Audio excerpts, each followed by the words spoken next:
Yang dulu Bang. Mepet. Dibacain dulu. Iya. Syederalun Polres Gayo Luas bersama unsur Forkopimda melakukan pemusnahan barang bukti ganja kering sebanyak 305 kg di halaman Mapolres di Blangsere, Rabu 1 September. Pemusnahan barang bukti ganja kering itu turut menghadirkan 6 orang tersangka dengan pengawalan ketat oleh petugas. Yang kita musnahkan sebanyak 305 kg, diantaranya dengan laporan polisi, 2 laporan polisi.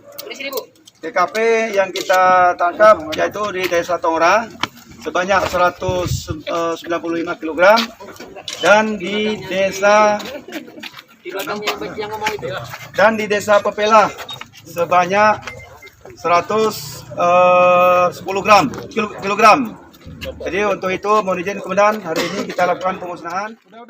Kapolres Gayo Luas AKBP Charlie Saputra Bustamam kepada SerambiNews.com mengatakan pemusnahan barang bukti tersebut merupakan 2 kasus ganja yang sebelumnya berhasil ditangkap di 2 lokasi terpisah. Untuk kasus yang pertama melibatkan 5 orang tersangka, yaitu sebanyak 195 kg ganja kering yang hendak diselundupkan ke Medan via jalur Terangun Blangpidi, tepatnya di kawasan Tongra, Kecamatan Terangun.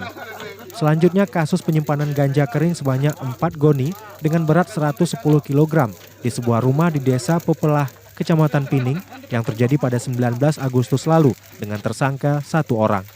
AKBP Charlie menambahkan kasus penyelundupan ganja kering itu sudah berstatus inkrah sehingga para tersangka terjerat pasal 114 JO pasal 132 ayat 2 dengan ancaman hukuman seumur hidup atau penjara paling singkat 5 tahun. Dan di desa Dari Blangkejeren, Rasidan, Serambi On TV. 110 kg.